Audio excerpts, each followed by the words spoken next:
today, but the first thing we got to know is basically what exponents are, what they look like. So, Jason, give me some term that involves a coefficient and an exponent. 1 to the second power. Can you give me a variable too, though?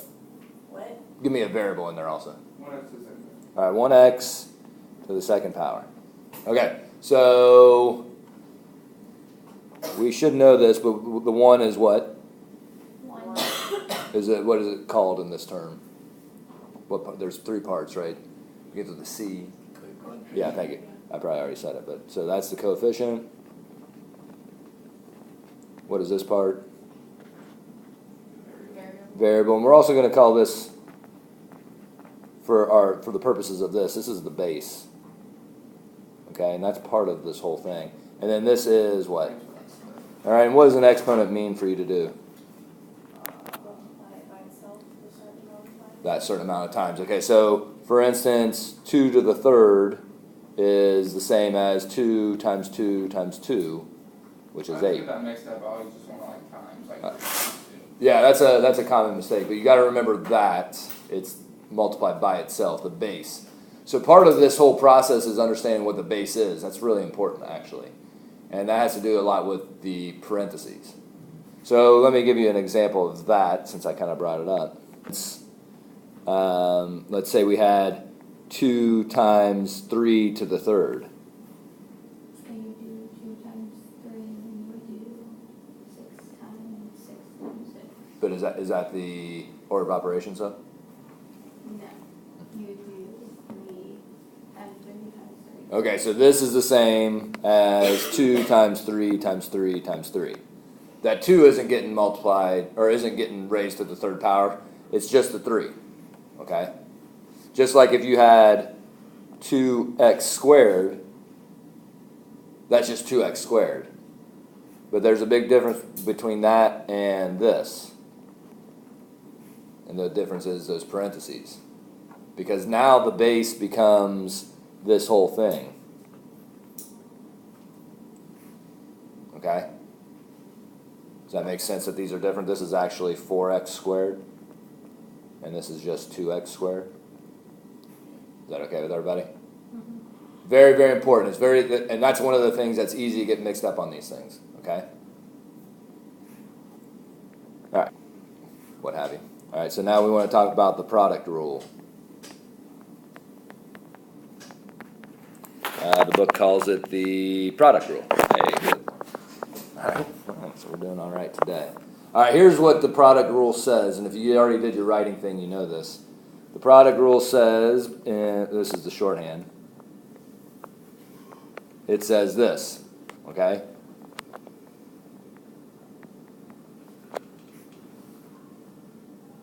So, can someone say that in words?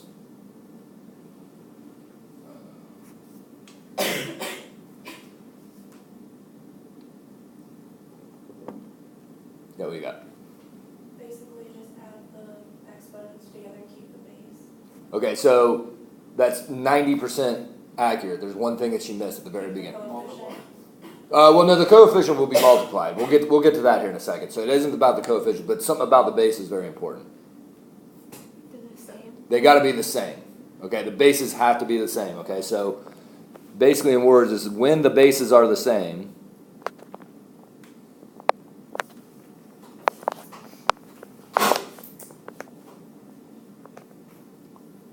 and you're multiplying. So maybe that's not the easiest way to say it. When you're multiplying like bases, I think is what they usually say. I'm going to run out. No, I won't.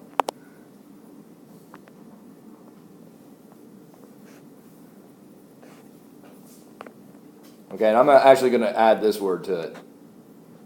I'm going to do it in capital letters. Okay, so don't multiply again. And when you're dealing with a variable, it's really obvious. But when people when the base becomes like an integer, people get all mixed up. But Okay. don't you, like, isn't there another thing, like, if the numbers are different, like, if the bases are different numbers, then don't you, like, have to subtract? You're mixed up. So we subtract when we divide like bases. So we'll let's do a couple about, okay? So for instance, we'll do a nice easy one. X times x is what? 2. X squared. X squared. And that's true because, right, each of these has an exponent of 1. Multiplying like bases, add the exponents. Okay, so then x to the third times x to the fifth is, X to the 8. right, because they're like bases, so then you add the exponents, x to the 8th. Now we'll do like what Lindsay was talking about. What's x squared times y to the 7th? X,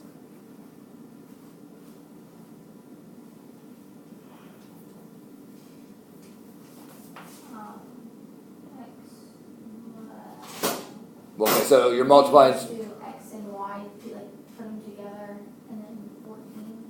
Okay, so are the bases the same? Okay, so then you can't mess with their exponents.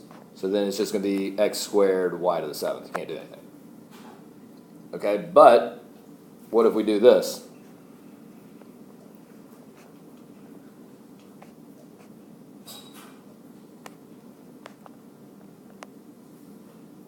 What's that going to give you?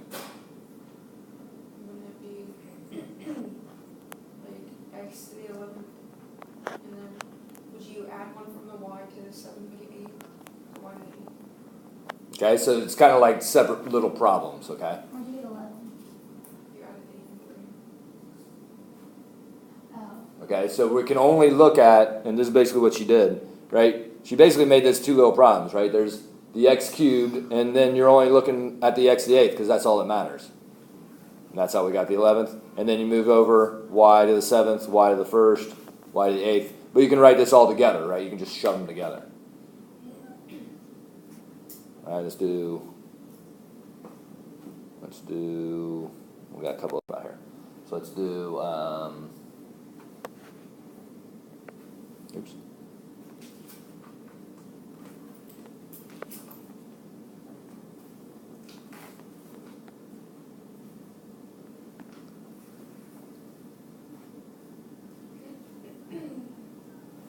Maybe 12x to the 7th.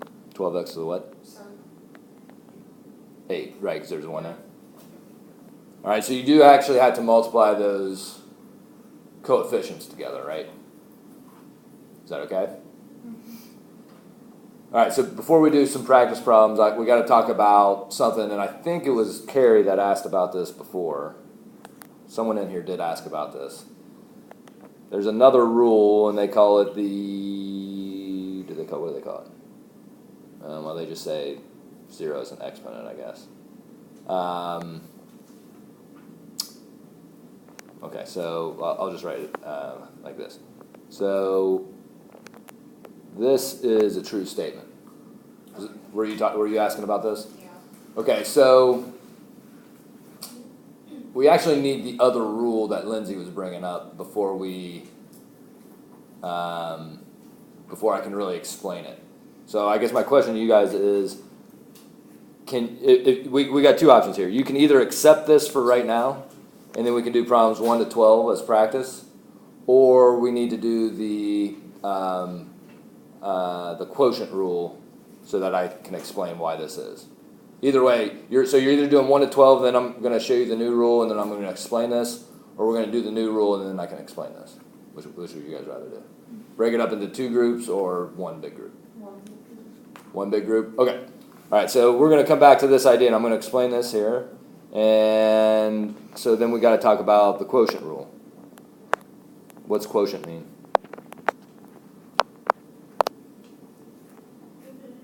Answer to a division problem. Okay, so then here's basically what they say, right? A to the n divided by a to the m is the same as a to the n minus m.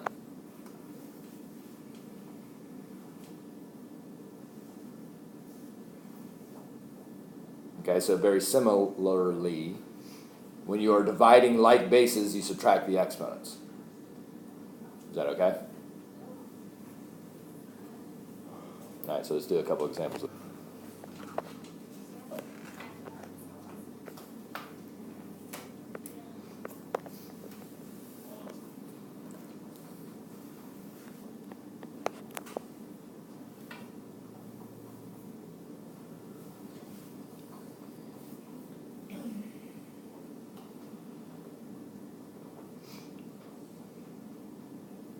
So are those like bases? Mm-hmm. Okay, so then you're going to do what to the exponents? Subtract them. So then this is going to be x to the what? 13. Okay. What about, what's that equal to?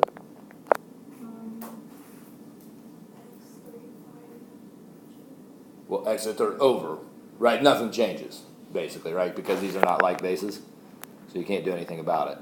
But you can't move them around. They got to stay where they're at. Because they have positive exponents, but that's coming later. Don't worry about that quite yet. We don't have to worry about that today.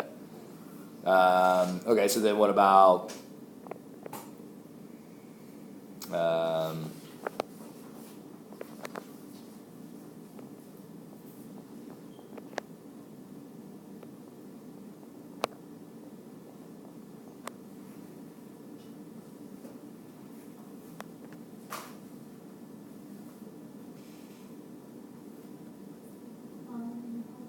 okay, so you don't want to do this, you know, don't get intimidated by this, right? So the x over 3, not over 3, how do you say that? To the power of 3? Mm-hmm. Right. Why would it be to the power of 3? Because x still has like 1, doesn't it? Well, yeah, okay, so be careful. Yeah, there's definitely an exponent of 1 there. It'd just be 1. So it'd just be 1, X. because you're doing 2 minus 1 there, Yeah, just- right? Because we're subtracting, because we're dividing like bases. Oh. Okay, so basically you're breaking this down into 3 problems, right? So You're doing that one, we just did that one, now we're going to do these 2 separately. Is it negative? None of these are going to be negatives. So Yeah, x yeah. over 1, maybe to the power of 1, Okay, so x to the power 1, then y to the second, Then negative. z to the second. Is that okay? Okay, so there is something that I didn't. Here's a problem that actually people get mixed up on. Oh well, let me do one more of these. So how about?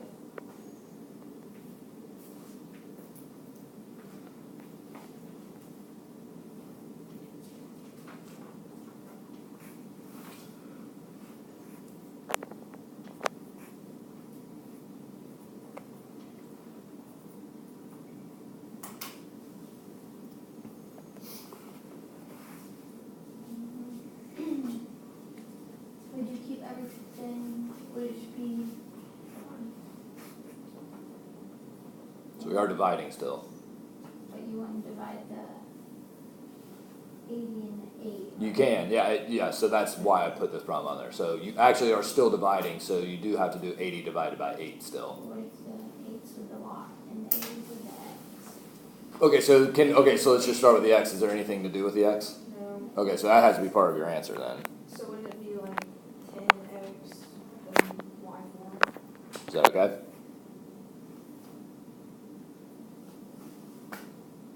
How do you know if the number's not with the other level?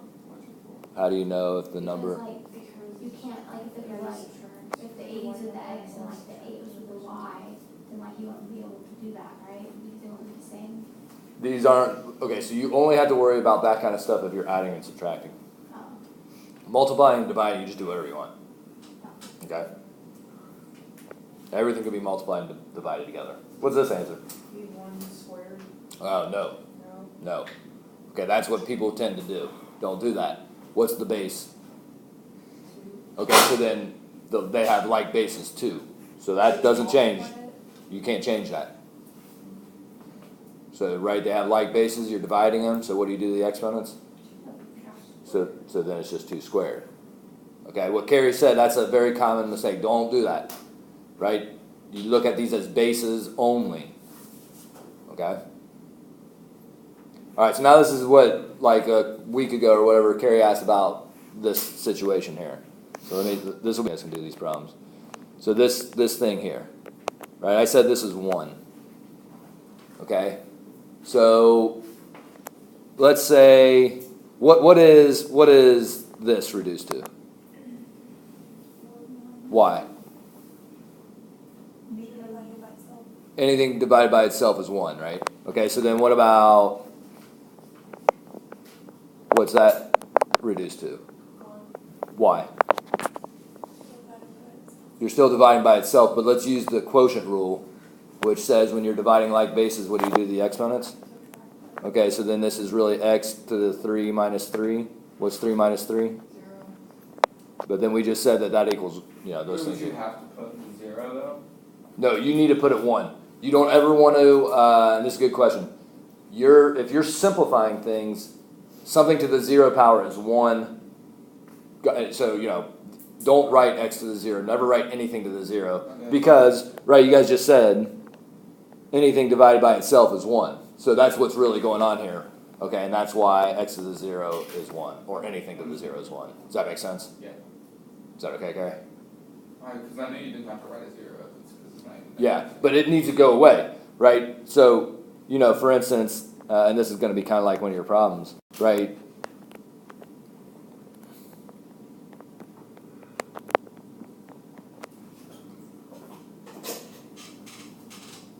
Because that y to the 0 is 1, so it's really 1 times x.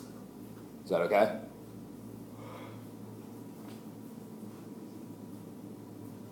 All right, well, let's find out.